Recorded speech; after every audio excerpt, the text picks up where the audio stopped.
திமுக கொடியை வச்சுக்கிட்டான். நம்மளை என்ன செஞ்சாலும் யாரும் பிடிக்க மாட்டான். போலீஸே பார்த்தான்னு வைங்க திமுக கொடியை விட்டுருவான். அதுக்கு அந்த பெண்களுக்கே பாதுகாப்பு இல்லை. இன்னும் கொஞ்சம் இதாக இருந்தா அண்ணா யூனிவர்சிட்டி கதை இங்கே ஆயிடும்.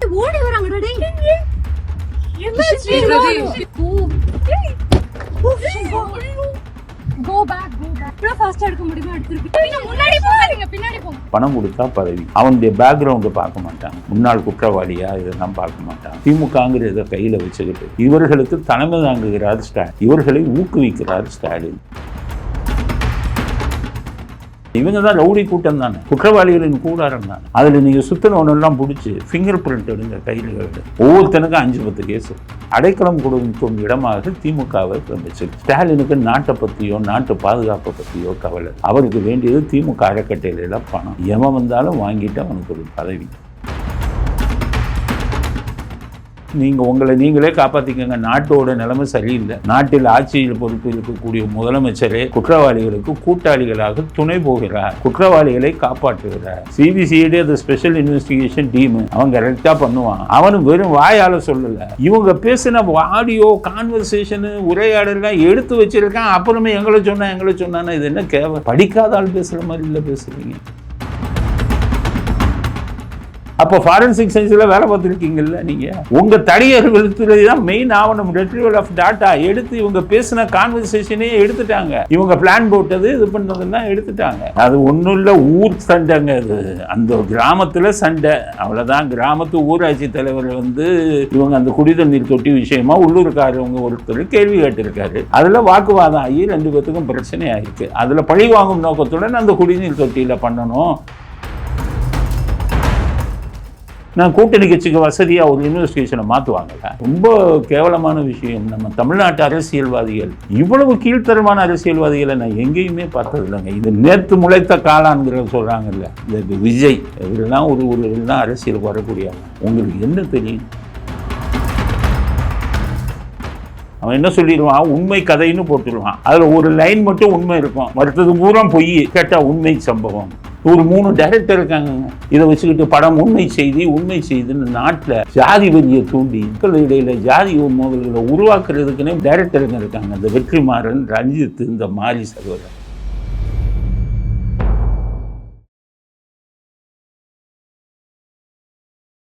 இளைய பாரத நேயர்களுக்கு வணக்கம்.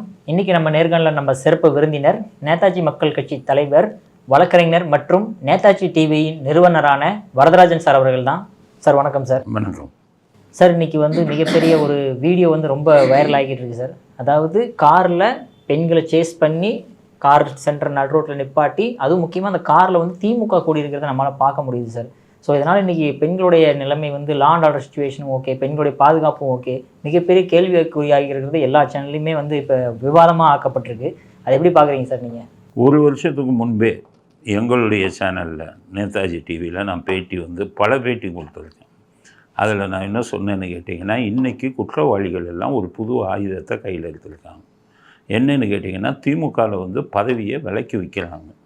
ஒரு ஏரியா செயலாளர், பகுதி செயலாளர், ஏதாச்சும் ஒரு விமானவரணி செயலாளர், இந்த மாதிரி ஏதோ நிறைய பதவி வச்சுருக்காங்க. 1.5 லட்சம் பதவிக்கு மேலே திமுகவில் வச்சுருக்காங்க. ஒவ்வொரு பதவியும் 10 லட்சத்துலேருந்து 20 லட்சம் 30 லட்சம்னு விலை. அப்படித்தான் உங்களுக்கு ஜாஃபர் சாதிக்கு அயலான் அணின்னு ஒன்று வச்சது. அவன் அந்த இதை வாங்கினது அப்படி தான். இப்போ ஞானசேகரன் கூட மாணவர் அணின்னு வந்ததெல்லாம் இப்படி தான். பணம் கொடுத்தா பதவி. அவனுடைய பேக்ரவுண்டை பார்க்க மாட்டாங்க. முன்னாள் குற்றவாளியா இதெல்லாம் பார்க்க மாட்டாங்க. அதனால் பெரிய குற்றங்களில் ஈடுபடுற குற்றவாளிகள் எல்லாம் இப்போ என்ன பண்ண ஆரம்பிச்சிட்டாங்கன்னு கேட்டிங்கன்னா, திமுகவில் ஒரு பதவி 10 லட்சம் 20 லட்சம் கொடுத்து வாங்கிறது. 20 லட்சத்துக்கு ஒரு பெரிய கார் வாங்க வேண்டியது. ஒரு திமுக கூடிய இது பண்ணிட வேண்டியது. கொலை வழக்கில் சம்மந்தப்பட்டவன், ஏற்கனவே 5-10 வழக்கு பெண்டிங்கில் இருக்கிறவன், இவன் எல்லாம் ஒரு கார் வாங்கிட்டு ஒரு திமுக கொடியை கட்டிட்டு அதுக்கப்புறம் போலீஸ் ஸ்டேஷனுக்கு போனான்னா அவனுக்கு ராஜ மரியாதை. கொலைக்கேஸில் சம்மந்தப்பட்டிருப்பான். வாரம் போலீஸ் ஸ்டேஷனுக்கு திமுக கொடியோடு போனால் இன்ஸ்பெக்டர் எந்திரிச்சு நிற்கிறாங்க. இப்படி சமூக விரோதிகளும் குற்றவாளிகளும் தனக்கு அடைக்கலம் கொடுக்கும் இடமாக திமுகவை வச்சுருக்காங்க. ஸ்டாலினுக்கு நாட்டை பற்றியோ நாட்டு பாதுகாப்பை பற்றியோ கவலை இல்லை. அவருக்கு வேண்டியது திமுக அறக்கட்டையில பணம். எவன் வந்தாலும் வாங்கிட்டு அவனுக்கு ஒரு பதவி. அப்போ இந்த பதவி இருக்கிறதுனால பல குற்றச்செயல்களில் இவங்க ஈடுபடுறாங்க. இப்போ ஞானசேகரனுக்கெல்லாம் திமுக பேக்ரவுண்டு இல்லைன்னா அந்த குற்றச்செயலில் ஈடுபட்டு இருக்கவே மாட்டான். அதனால் பல குற்றங்கள் இப்படித்தான் நடக்குது. திமுகங்கிறத கையில் வச்சுக்கிட்டு இவர்களுக்கு தலைமை தாங்குகிறார் ஸ்டாலின், இவர்களை ஊக்குவிக்கிறார் ஸ்டாலின் அப்படிங்கிறது தான் என்னுடைய குற்றச்சாட்டு. ஒரு வருஷமாக நான் அதை சொல்லிக்கிட்டு இருக்கேன். அதுதான் இப்போ நீங்கள் சொன்னதில் நடந்திருக்கு. திமுக கொடியை வச்சுக்கிட்டான், நம்மளை என்ன செஞ்சாலும் யாரும் பிடிக்க மாட்டான். போலீஸே பார்த்தான்னு வைங்க திமுக கொடியை விட்டுருவான். ஆக அந்த பெண்களுக்கே பாதுகாப்பு இல்லை. இங்கே இன்னும் கொஞ்சம் இதாக இருந்தால் அண்ணா யூனிவர்சிட்டி கதை இங்கே ஆகிருக்கும், அண்ணா பல்கலைக்கழகத்தில் நடந்தது இங்கே ஆகிருக்கும். அடிப்படை காரணம் யார்? திமுக கொடி. திமுக கொடியை ஏன் கொடுக்குறான்? எவ்வளவு நாடு குட்டிச்சவரப்போனா எனக்கு பணம் கொடு, பதவி கொடுக்குறேன், நீ திமுக கொடி வச்சுக்க அப்படின்னு விட்டு வேடிக்கை பார்க்கும் ஒரு வேடிக்கையான முதலமைச்சர் தமிழ்நாட்டுக்கு கிடைச்சிருக்காங்க. அதனால் இதை பார்த்த உடனே நம்ம குற்றவாளியாக யாரை கொண்டு போகணும்னா இவர்களுக்கு அடைக்கலம் கொடுக்கும் திமுக கட்சியும் அதனுடைய தலைவரும் தான் இதில் குற்றவாளி அப்படிங்கிறது தான் என்னுடைய கருத்து. சார், அதாவது இப்போ என்ன பிரச்சனை நடந்ததுன்னு எதுவுமே வராமல் எப்படி அவங்க மேலே குற்றச்சாட்டு வைக்க முடியுது சார்? ஏன்னா துரத்துறாங்க, ஓகே, என்ன ரீசனுக்காக, எதுக்காக, ஏதாவது எந்த ரீசனாக இருந்தாலும் ஒரு பெண்கள் போகக்கூடிய ஒரு வாகனம், அது ஒரு திமுக கொடியை வச்சுருக்கிறவங்க போய் வளைக்கிறான் அந்த வாகனத்தையே. எது நடந்தாலுமே அவன் ஒரு பெண்கள் போய் இவனை என்ன பண்ணிடுவாங்க? இதே இது ஒரு ஆண்களாக இருந்தாங்கன்னு வச்சுக்கோங்க, ஏதாச்சும் தப்பு பண்ணியிருப்பாங்க, கிண்டல் வச்சுருப்பாங்க அப்படின்னு பெண்கள் போகிற வாகனம், பெண்கள் இவங்களை என்ன பண்ணியிருப்பாங்க? அவங்க பயந்துக்கிட்டு தான் போவாங்க. பெருசாக அவங்க எதுவும் செஞ்சுருக்க வாய்ப்பு இல்லை. இவங்க தான் ரவுடி கூட்டம் தானே, குற்றவாளிகளின் கூடாரம் தானே. அதில் நீங்கள் சுற்றினவனெல்லாம் பிடிச்சி ஃபிங்கர் பிரிண்ட் எடுங்க, கையில் எடுங்க. ஒவ்வொருத்தனுக்கும் 5-10 கேஸ் இருக்கும், அதை எடுக்க சொல்லுங்கள், அப்போ புரிஞ்சுக்கலாம். இப்போ முன்னாள் குற்றவாளிகளை நீங்கள் சரணாலயம் ஆகிட்டு செல்ல திமுக, அதனால தான் இப்படி நடக்குது. அதனால் கட்சியில் கட்டுப்பாடு இல்லை. தலைமைக்கு பயப்படக்கூடியவன் யாரும் இல்லை. பணம் கொடுத்தா எதுவும் பண்ணிக்கலாம். அவனே மந்திரியிலேருந்து திமுக முக்கிய தலைவர்களே இவங்களோட கூட்டாளிகளாக இருக்காங்கல்ல. யார் இந்த சாருங்கிறது ஏன் வந்தது? தலைமை பதவியில் இருக்கிறவன் கூட்டாளி, மந்திரியாக இருக்கிறவன், எம்எல்ஏ, எம்பி, இவங்கெல்லாம் இந்த குற்றவாளியோட கூட்டாளிகளாகிடும். அப்போ இப்படி நடக்கத்தான் செய்யும். இதை யார் விசாரிப்பாங்கிறீங்க?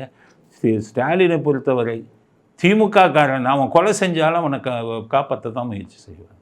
பல விஷயங்கள் இதுக்கு முன்னாடி நடந்ததெல்லாம் அதைத்தான் உறுதிப்படுத்தியிருக்கு. அதனால் அவர் நம்ம கட்சிக்காரன் தெரிஞ்சால் இதில் எந்த நடவடிக்கையும் இருக்காது அப்படிங்கிறது தான். அதனால் பெண்களும் சரி மற்றவங்களும் சரி, நீங்களே காப்பாற்றிக்கங்க. நாட்டோட நிலைமை சரியில்லை. நாட்டில் ஆட்சியில் பொறுப்பு இருக்கக்கூடிய முதலமைச்சரே குற்றவாளிகளுக்கு கூட்டாளிகளாக துணை போகிறார், குற்றவாளிகளை காப்பாற்றுகிறார். எதுலேயும் மாட்டிக்காதீங்க. மாட்டினா நீங்கள் தான் பலிகடை ஆவீங்க. உங்களுக்கு தீங்கு செஞ்சவன் தப்பிச்சு போயிடுவான். ஏன்னா எல்லாமே திமுககாரன் தான் இப்போ சுற்றிக்கிட்டு இருக்கான். எல்லா குற்றவாளிகளும் திமுகங்கிற போர்வையில் சுற்றிக்கிட்டு இருக்கான். அவனுக்கு தைரியமும் வந்துடுச்சு, நம்ம கட்சி ஆட்சியில் இருக்குன்னு. அதனால் எல்லோரும் அவங்கள காப்பாற்றிக்கிட்டே அமைதியாக இருங்க. காட்டாட்சி நடந்து கொண்டு இருக்கிறது, இது கலியுகம். அதனால் கெட்டவர்கள்ட்ட தான் ஆட்சி போகும்.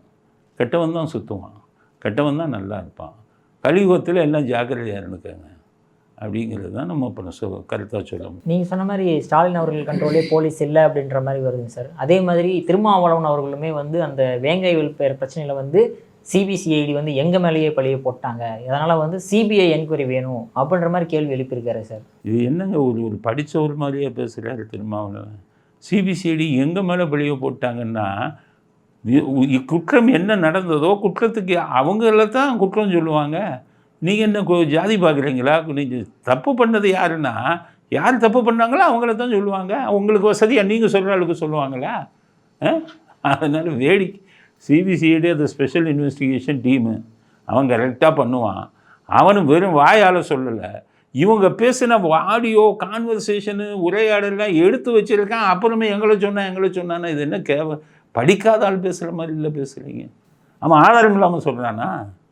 Retrieval of data, forensic science. அவர் ஃபாரன்சிக் சயின்ஸில் வேலை பார்த்தவர் திருமாவளவன். ஃபாரன்சிக் சயின்ஸில் 92, 93 ஃபாரன்சிக் சயின்ஸில் வேலை பார்த்துக்கிட்டு இருந்தார். நான் காவல்துறை இருக்கும்போது பல தடவை அவரை பார்த்துருக்கேன். தனியாக நின்று தனியாக ஆளாக டீ குடிச்சுக்கிட்டு இருப்பார். நாங்கள்லாம் ஒரு கூட்டமாக போவோம், அப்போ தனியாக நின்று டீ குடிச்சுக்கிட்டு இருப்பார். உளவுத்துறையில் அவரை கண்காணிச்சுக்கிட்டே இருப்பாங்க. அப்போ ஒரு தடவை நான் கேட்டேன், உளவுத்துறையில் 93 என்ன இங்கே வந்துக்கிட்டு இருக்கீங்கன்னு. ஒன்று அந்த திருமாவளவன் ஒருத்தர் சார் கடலூரில் போய் என்னென்னதையோ பேசிட்டு வந்துடுறாரு சார், கவர்மெண்ட்லேருந்து ரிப்போர்ட்டை கேட்குறாங்க சார் அப்படின்னு சொல்லும்போது அப்போ தான் அவர் சொன்னார், அந்த தனியாக நின்று டீ குடிக்கிறார்ல சார், அவர் தான் திருமாவளவன் சொன்னார் 93. அப்போ திரும்பி பார்க்குறேன், ஒரு சட்டையை இன் பண்ணி பேண்ட்டோட தனியாக டீ குடிச்சுக்கிட்டு இருந்தார் 1993. அப்போ ஃபாரன்சிக் சயின்ஸில் வேலை பார்த்துருக்கீங்கல்ல நீங்கள். உங்கள் தடியர்களுக்கு தான் மெயின் ஆவணம் ரெட்ரீவல் ஆஃப் டாட்டா எடுத்து இவங்க பேசின கான்வர்சேஷனே எடுத்துட்டாங்க. இவங்க பிளான் போட்டது இது பண்ணதெல்லாம் எடுத்துட்டாங்க. அதில் சில படங்களும் எடுத்திருக்காங்க. இதெல்லாம் குற்றப்பத்திரிகையில் தாக்கல் செஞ்சுருக்காங்க. அப்போ இவ்வளவு விஷயம் தெரிஞ்ச ஆளுங்க நீங்கள் திரும்பி எங்களையே சொல்கிறாங்கன்னா தப்பு செஞ்சவங்களை தான் சொல்லுவாங்க. எதற்காக சார் பட்டியலினத்தவரையே வந்து அவங்களே பழி வாங்குறதுக்கு அந்த மாதிரி விஷயங்கள்? அது ஒன்றும் இல்லை, ஊர் சண்டைங்க. அது அந்த கிராமத்தில் சண்டை, அவ்வளோதான். கிராமத்து ஊராட்சி தலைவர் வந்து இவங்க அந்த குடிதண்ணீர் தொட்டி விஷயமா உள்ளூர்காரவங்க ஒருத்தர் கேள்வி கேட்டிருக்காரு. அதில் வாக்குவாதம் ஆகி 2 பேத்துக்கும் பிரச்சனை ஆகிருக்கு. அதில் பழி வாங்கும் நோக்கத்துடன் அந்த குடிநீர் தொட்டியில் பண்ணணும். இதை நான் இப்போ சொல்கிறத காவல்துறையும் சொல்லியிருக்காங்க, தமிழக அரசும் சொல்லியிருக்கு. அவங்க என்ன பண்ணியிருக்காங்க, அந்த கிராமத்து ஊராட்சி தலைவரை பழி வாங்கணுங்கிறதுக்காக அதில் போய் கடந்தோங்கிறது தானே இது. அது வாய்ஸ் ரெக்கார்ட்லாம் வந்துருச்சே. திருப்பி இவர் இந்த நேற்று முளைத்த காளான்ங்கிறத சொல்கிறாங்கல்ல, இந்த விஜய் இவரெல்லாம் இவரெல்லாம் அரசியலுக்கு வரக்கூடிய ஆளாங்க. உங்களுக்கு என்ன தெரியும்? சிபிசி என்னன்னு தெரியுமா? சிபிசி என்ன சினிமாவில் நடிச்சிருப்பார். ஃபாரன்சிக் சயின்ஸ்னால் என்னன்னு தெரியுமா? ஒன்றுமே தெரியாமல் மறுபடியும் இது வந்து சிபிஐக்கு போனால் நாளாகும். இது ஒரு பதிலா? சிபிஐக்கு போனால் நாளாகும்னா அப்போ இதை ஒத்துக்கிறீங்களா? அதையும் சொல்லலை. சிபிஐக்கு போனால் மறு விசாரணை வைக்கணுமா? என்ன மறு விசாரணை? இது மறு விசாரணை மாதிரி தான். எப்போவுமே போலீஸ் ஸ்டேஷனில் தான் விசாரிப்பாங்க. இதை சிபிசிஐடிக்கு கொடுத்துருக்காங்க. ஸோ இப்போ போலீஸ் ஸ்டேஷன் இல்லைன்னா ஹைகோர்ட்டில் போய் நீங்கள் கேட்டிங்கன்னா வர வழக்கெல்லாம் சிபிசிஐடிக்கு தான் கேட்பாங்க விசாரணை. போலீஸ் ஸ்டேஷன் சரியாக பண்ண மாட்டாங்க, சிபிசிஐடிம்பாங்க. சிபிசிஐடி இல்லைன்னா தான் சிபிஐ போவாங்க. சிபிஐ கேட்குறவங்களுக்கு எல்லாம் சொல்கிறேன், சுப்ரீம் கோர்ட்டு சொன்னால் சிபிஐக்கு போனால் 5-6 வருஷம் ஆகுதுயா. அதனால் நீங்கள் வந்து ஒரு இதை குழு அமைங்க. இந்த இப்போ இதில் குழு ஞானசேகரன் அது மாதிரி ஒரு குழு அமைங்க. அதிலிருந்து நீங்கள் இது பண்ணிக்கோங்க, விசாரணிச்சுக்கோங்க அப்படின்னு சொல்கிறாங்க. இது வந்து விசாரணை முடிந்து குற்றப்பத்திரிகை தாக்கல் செய்கிற ஸ்டேஜில் இருக்குது. இந்த ஸ்டேஜில் அவங்க ஆதாரத்து மேலே சந்தேகம் இருந்தால் நீங்கள் போகலாம் வெளியில். எதற்காக சார் 2 வருஷம் ஆச்சு இந்த விஷயங்கள் நடக்கிறது எடுக்கிறது? அது இவங்க முதலே எடுத்து வச்சுட்டாங்க. ரெட்ரீவல் ஆஃப் டாட்டானா கொஞ்சம் நாளாகும். இப்போ நீங்கள் உங்கள் மொபைல் ஃபோன்லேயே டெலீட் பண்ணிட்டீங்கன்னா அதை ரெட்ரீவ் பண்ணும்போது கொஞ்சம் டைம் ஆகும். அது ஃபாரன்சிக் சயின்ஸுக்கு அனுப்புவாங்க. அவங்க 6 மாதம் 8 மாதம் ஆகும். ஏன்னா அவங்களுக்கு இது மாதிரி வழக்கு நிறைய பெண்டிங் இருக்கும். அதெல்லாம் வச்சு சீனியாரிட்டி பண்ணி தான் கொடுப்பாங்க. ஆனால் கொஞ்சம் முன்னாடி வந்துருச்சு. ஸ்டாலின் பயந்துக்கிட்டு இதை சொல்ல, ஏன்னா நம்ம கூட்டணி கட்சி பூரா வேங்கவேல்னு கத்திக்கிட்டு இருக்கானே, இது இப்படி வந்திருக்கேன்னு நம்ம அமிக்கி வாசித்தார். அப்புறம் இந்த விஜய் வந்து வேங்கவேல் போடுறேன்னு இவங்க பெருசாக்கிடுவாங்கன்னு சொல்லி கொடுத்தாரு. இந்த விஷயத்தில் ஸ்டாலினை நான் பாராட்டேன். கரெக்டாக எது இருக்கோ அதை சொல்லிட்டார். அப்படி தான் இருக்கணும். நான் கூட்டணி கட்சிக்கு வசதியாக ஒரு இன்வெஸ்டிகேஷனை மாற்றுவாங்களா? ரொம்ப கேவலமான விஷயம். நம்ம தமிழ்நாட்டு அரசியல்வாதிகள் இவ்வளவு கீழ்த்தரமான அரசியல்வாதிகளை நான் எங்கேயுமே பார்த்ததில்லைங்க. இந்தியா பூரா நான் பார்க்குறேன் அரசியல்வாதிகளை. கடந்த 50 ஆண்டுகளுக்கு மேலாக நான் வந்து அரசியலை வந்து கூர்ந்த 50-55 வச்சேன். நான் சிறு வயதிலிருந்தே அரசியல் சம்மந்தப்பட்ட பேப்பர் கட்டிங்கெல்லாம் எடுத்து வச்சுருந்தேன். அந்த அளவுக்கு இன்ட்ரெஸ்ட்டாக நான் ஒரு 55 வருஷமாக பார்க்குறேங்க. அந்த ஸ்கூல் படிக்கிறது இவ்வளவு கேவலமான அரசியல்வாதிகளை நான் பார்த்ததில்லை. எதிர்கட்சிக்காரன் பூரா மோசமானவனாக இருக்கான். ஆளுங்கட்சி தான் மோசமாக இருப்பான். நான் அதை விட மோசமானவனாக இருக்கான் எதிர்கட்சிகள். இவ்வளவு கேவலமான அரசியல்வாதிகள் எல்லாத்துலேயுமே ஜாதியாங்க. என்ன இவங்கெல்லாம் மனிதர்களா? எல்லாத்துலேயுமே ஜாதியா? சுவாதி கொலை வந்தால் அதில் கொண்டு போய் ஜாதி ஒன்று உழைக்கிறான். எங்கேயுமே இவ்வளவு கீழ்த்தரமான அரசியல்வாதிகள். சுவாதியை கொண்டு போனால் என்ன சொல்கிறான்? சுவாதி பிராமின்னுங்கிறான். பிராமின்னா கொண்டு வருவீங்களா நீங்கள்? அந்தளவுக்கு தைரியம் இருக்கா யாருக்கும்? பிராமின் வந்தால் கொண்டு வருவீங்களா நீங்கள்? என்ன கேவலமான பேச்சு இல்லை அது. இன்னொரு நாள் ஒரு டிவி விவாதத்துக்கு போகிறேன். ஒருத்தர் வந்து காங்கிரஸ் வந்திருக்காரு. அவரோட சொல்கிறாரு டிவி விவாதத்தில், தெரியுமா அந்த சுவாதியோட அப்பா ஆர்எஸ்எஸ். நான் அந்த விவாதத்தில் கேட்டேன், ஆர்எஸ்எஸ்னால் கொண்டு வருவீங்களா? காங்கிரஸை சேர்ந்தவர் வேலுச்சாமின்னு பேசுவார். அங்கேயே கேட்டேன், என்ன நீங்களாம் அரசியல்வாதிகளா? ஒரு கொலை சொல்லிட்டு சொன்னால் 182 உங்களை பிடிச்சி உள்ளே போட்டுருவாங்க. நான் அதோட வாய முன்னாரு விவாதத்தில் இப்போ வாயவே திறக்கல. 182 ஐபிஎஸில் பிடிச்சி உங்களை உள்ளே போட்டுடலாம். இப்படியா பேசுகிறது? இவ்வளவு கீழ்த்தரமான அரசியல்வாதிகளை நம்ம படித்தவங்களாவா இருக்காங்க? வேங்கவயல்னா ரைட்டு. ஒரு முதலமைச்சர் உங்கள் கூட்டணி கட்சி தலைவரே சொல்கிறார், போலீஸ் வந்து சிபிசிஐடி சொல்கிறான், ஆதாரத்தோடு சொல்கிறான், ஃபாரன்சிக் சயின்ஸ் எவிடன்ஸை வச்சு சொல்கிறான், ரெட்ரிவல் ஆஃப் டாட்டாவை எடுத்து சொல்கிறான், வாய்ஸ் ரெக்கார்டு வச்சு அதை சொல்கிறான், இமேஜஸ் ஃபோட்டோ ஒருத்தர் இது வச்சு கொடுக்குறான். இதை விட ஒருத்தருக்கு என்னங்க இது வேணும்?